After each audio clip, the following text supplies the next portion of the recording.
So real quick, this is Mace Valor here on Unfiltered, my buddy Ryan. So check this out. This is kind of like this is more so a message to homeowners a little bit for people that are getting into HVAC as well.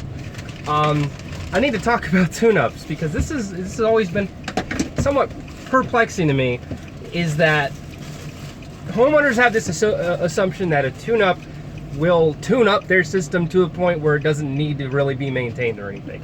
You need a tune-up at least once a year per part of your HVAC system, right? So you need it on your furnace and you need it on your condenser, your heating and your cooling, right? And both times that it's being maintained throughout the year, both times the ventilation is checked. So you should be. Well, yeah, typically that's how it is. When we go out, we check the ventilation in the summer and in the winter time. No matter what it is, we always include we always include that in our checks. That's obviously for us as a business, we have to make money, but at the same time, that's also for you, because there's a lot of times that those things you could have something that's completely harmful to your system happening up in your attic and not even realize it. So, and a lot of companies are just lazy. Yes. They won't check it. They go for the quick fix, the Band-Aid. And that's the thing with a lot of tune-ups, is that people think like, oh, so you found this out, if I fix this and it should be good. But a lot of people that go out there and talk with homeowners, they don't educate them properly. So you want technician B, not technician A. Technician A will go out, fix the problem, and that's it, and leave. And a lot of homeowners expect that. A lot of homeowners just expect it's not working, come out, fix it, done deal, right? What technician B does, he goes out there, addresses what the problem is, diagnoses the issue, but at the same time, he even goes as far as to educate the customer on as to why that is happening, and preventive maintenance. That's the number one thing when it comes to taking care of your system, especially if you have a new system that's been freshly installed. You want to make sure it's maintained properly, and especially when you have a new system, a lot of times it's just going to be people coming out making sure that everything is where it's supposed to be. So, but then as time goes on, depending on how often you use your system, things are really gonna change. What about you, Ryan? You got any? Technician B will also let you know or educate you on things that could benefit your system, yourself, your way of living, that you might not know about. We don't want to assume that you know that all these products are out there that you could benefit from or you could save money with. So when we come out and we let a customer or a client know, hey, did you know whatever could benefit you or benefit your pocketbook? We have to assume that you don't know anything about air conditioning. It makes your house cool, it makes your house warm.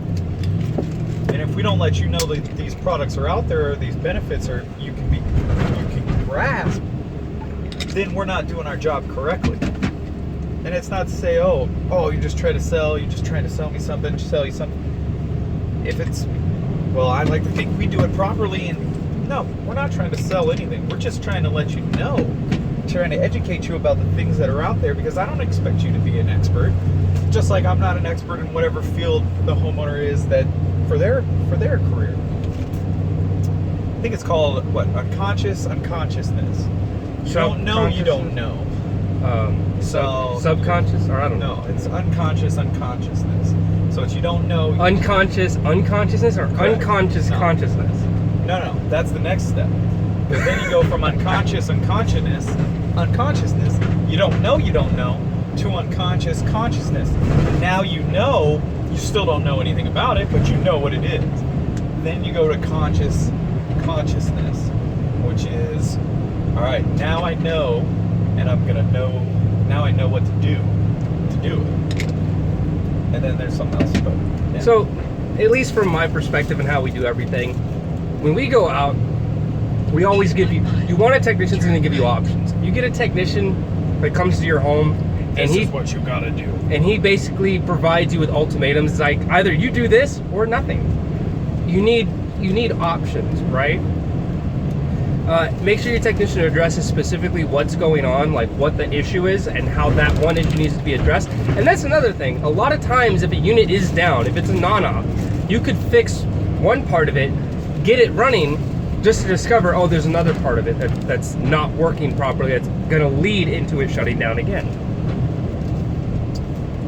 So a lot of times when it's this weird misperception thing, and when we come out, a lot of homeowners do get upset. It's like every time I have someone come out here, they say I need this, they say I need that.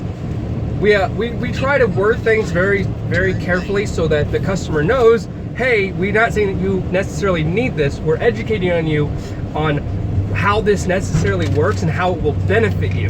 And a lot of times we'll tell them like, hey, your system's looking pretty good. Your capacitor's going, you know, it's almost at that 6% threshold. It's like hovering around 3 and 4 right now.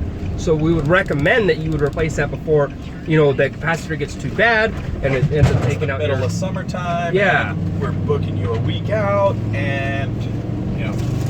Yeah, so we want to let them know like, hey, this is a precautionary thing. You don't have to do it. Small things before they turn into big things. And that's the name of the game with maintenance. Well, I have a brand new system, Zach. I don't want to get. Why should I get it maintained? It's brand new. That's what. Yeah, if you get it maintained when it's brand new, it's gonna last a lot longer for you. You buy a brand new car, do you still change the oil? Absolutely. And it's like nowadays, like the old systems, they're fucking tanks, man. You're talking like a 30-year-old Lennox, Rheem, York, whatever. That's crap. The older systems, they weren't built with a lot of safeties in mind. I make fire. I make house hot. They just keep fucking trucking no matter what. So, because they're constantly going no matter what and they're not going to break down, there's this assumption that everything's with them is okay. So by the time that we get out there, they're completely shit the bed. They're hit the end of their lifespan, and it's like, it's never been maintained, right?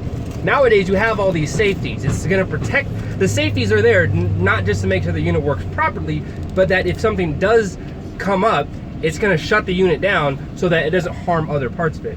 The downside is that, yeah, the downside is that can become very expensive. What? Because it's a lot, like if some of the safeties go down, it has to be replaced, you know? Yeah, but if it's a new system. Oh, no, I was like saying like the newer systems, like from this decade. Like if it's like 6 years old or something. Still be under warranty.